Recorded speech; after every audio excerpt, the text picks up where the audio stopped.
ये हमारा second part है। इस पार्ट में मैं आपको बताऊंगा कि आप टच पैड का काम करने से पहले किन चीज़ों का ध्यान में रखना है।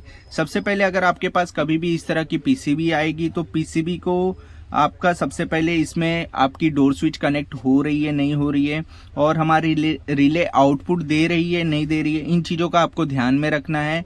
नहीं तो अगर आपकी डोर स्विच कनेक्ट नहीं होगी तो आपकी पीसीबी स्टार्ट ही नहीं होगी। अगर आपका ये जो रिले देख रहे हैं, जितने भी रिले हैं, अगर ये रिले आउटपुट नहीं देंगे तो आपका जैसे कि हीटिंग में प्रॉब्लम देगा, हीटिंग नहीं होगी, आपका ग्रिल कन्वेक्शन कुछ भी चलेगा नहीं। तो इन चीज़ों का आपको ध्यान में रखना है। आपको रिले की आउटपुट देखनी है, इसमें जितने भी रिले दिए हैं सभी आउटपुट दे रहे हैं कि नहीं दे रहे हैं, इन बातों का आपको ध्यान में रखना है। और मैंने एक वीडियो बनाया था दोस्तों, उससे भी आप जाके देखिए, सैमसंग के सीडीओ एरर पे। उसमें मैंने बताया था कि फॉल्ट आपके पीसीबी का है, फेदर टच का है, उसे किस तरह से पहचानना है। तो चैनल को सब्सक्राइब करिए। Thank you so much.